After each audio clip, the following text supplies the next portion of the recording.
السلام علیکم viewers, welcome to Mawra's learning hub. آج ہم بات کریں گے جامعہ عثمانیہ کے پس منظر اور ادبی خدمات کے بارے میں۔ سب سے پہلے بات کرتے ہیں اس کے پس منظر پر۔ جامعہ عثمانیہ اس سرزمین پر قائم ہوا جہاں کی اپنی ادبی روایات تاریخ کے صفحات پر اہم اور نمایاں مقام رکھتی ہے۔ یہ وہ جگہ ہے جہاں 1328 میں بہمنی خاندان نے اپنی خود مختاری کا اعلان کیا اور ایک ایسے تمدن کی تعمیر شروع کی جس میں یہاں کی تہذیب و معاشرت اور ادب و سیاست کے نمایاں خد و خال بنائے ہیں۔ ان حکمرانوں نے اپنے دور حکومت میں اردو زبان کی ترقی و ترویج کے لیے پورے دکن میں اردو کے مرکز قائم کیے۔ بہمنیوں نے علم و فضل اور شعر و سخن کی ایک ایسی فضا پیدا کر دی جسے بعد کے سلاطین نے مزید فروغ دیا۔ ان کے عہد اور اس سے قبل صوفیاء کرام نے بھی اپنا پیغام محبت دکن کے مختلف علاقوں میں اردو زبان میں پہنچایا۔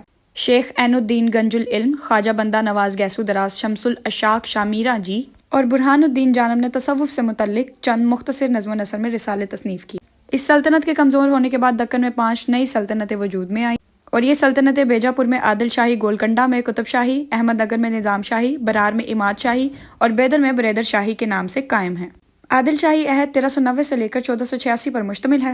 عادل شاہی حکمران صاحب ذوق تھے۔ اس خاندان کے حکمرانوں نے جو خاص اردو زبان کے فروغ کے لیے خدمات انجام دی ان میں ابراہیم عادل شاہ اول، جو کہ عادل شاہی حکمرانوں کا چوتھا فرما روا تھا، اس نے پہلی مرتبہ اردو زبان کو سرکاری زبان کا منصب عطا کیا۔ اس دور میں بادشاہی وقت موسیقی کے شائق، ماہر اور پارک ہوا کرتے تھے۔ اس طرح دیگر حکمران بھی ادب اور فنون کے دل دادا تھے۔ ریاست حیدرآباد کی تاریخ میں نواب افضل الدولہ کا عہد اس لیے اہم ہے کہ انہوں نے بحیثیت وزیر اعظم بیرون دکن سے قابل افراد کو جو نظم و نسق کی اعلیٰ صلاحیتیں رکھتے تھے ان کو حیدرآباد بلایا، جن کی کوششوں سے تمام شعبے ترقی کرنے لگے۔ ریاست کی تعلیمی حالت کو بہتر اور اسے ضروریات کے مطابق بنانے کے لیے 1855 میں سالار جنگ نے دارالعلوم کی بنیاد ڈالی۔ اب بات کر لیتے ہیں جامعہ عثمانیہ کا قیام و مقاصد کے بارے میں۔ حیدرآباد میں جامعہ کے قیام کے لیے 1917 میں ایک عرض پیش کی گئی جس میں تعلیم کے اثرات بھی پیش کیے گئے اور اس کے ساتھ ہندوستان اور بیرون ہندوستان کے اکابرین کی آرا کو پیش کیا گیا اور ملک میں ایک ہی زبان یعنی اردو کو ذریعہ تعلیم بنانے کا خیال پیش کیا گیا۔ اس جامعہ عثمانیہ کے بنانے کا مقصد مذہبی، اخلاقی، ادبی، فلسفی، طبی، تاریخی، قانونی، زراعتی، تجارتی اور دیگر اعلیٰ علوم کو سکھانا اور ان میں ترتیب و ترقیات کا انتظام لانا تھا۔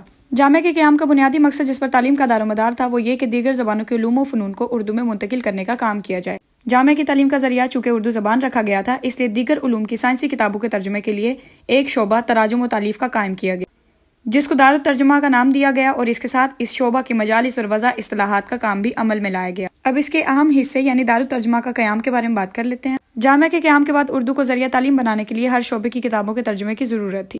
اس ترجمے کے عمل کو عملی جامہ پہنانے کے لیے ماہر مترجمین کی ضرورت تھی جو اپنے شعبہ کے فن میں ماہر ہونے کے ساتھ ساتھ انگریزی، اردو اور فارسی پر دسترس بھی رکھتے ہوں۔ کتابوں کے اس ترجمے سے پہلے اصطلاح سازی کا کام نہایت اہم تھا۔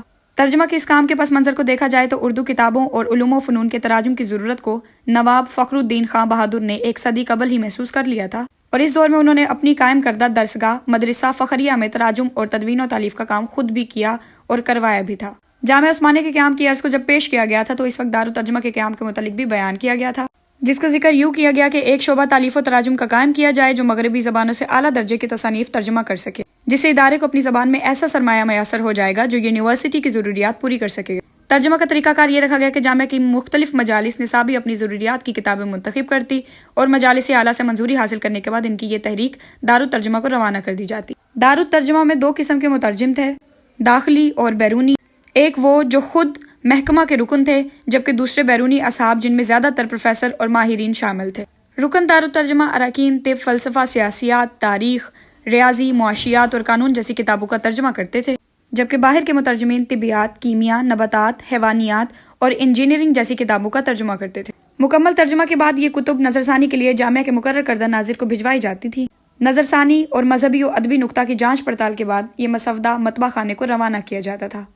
یہ مترجمین برصغیر کی ایسی شخصیات تھی جو اپنے فن میں مہارت رکھتی تھی۔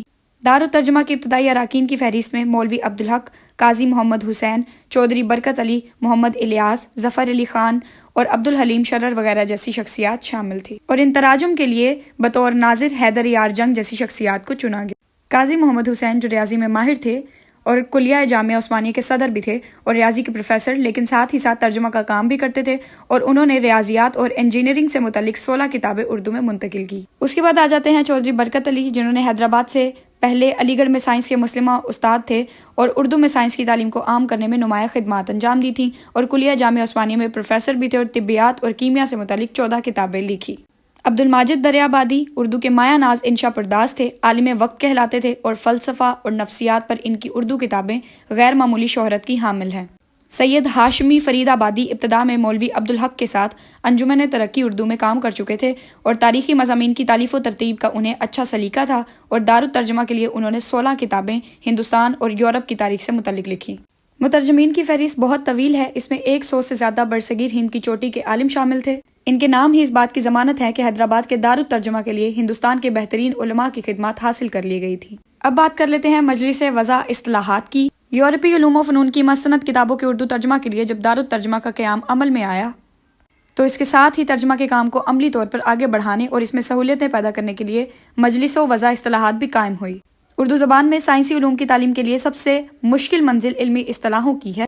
دیگر زبانوں کو جوں کا توں نہیں رکھا جا سکتا، سنسکرت یا عربی کی اصطلاحیں بھی اس کا بدل نہیں ہو سکتی۔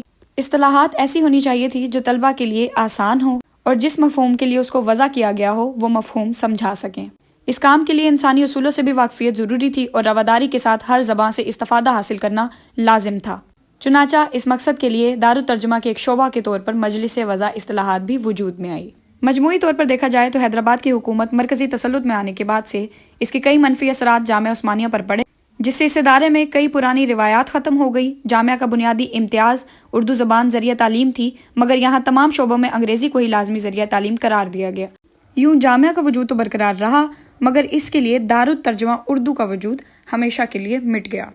امید کرتی ہوں مواد آپ کو آسان فہم لگا ہوگا۔ کیپ واچنگ، دعاؤں میں ہمیشہ یاد رکھیے گا۔ اللہ حافظ۔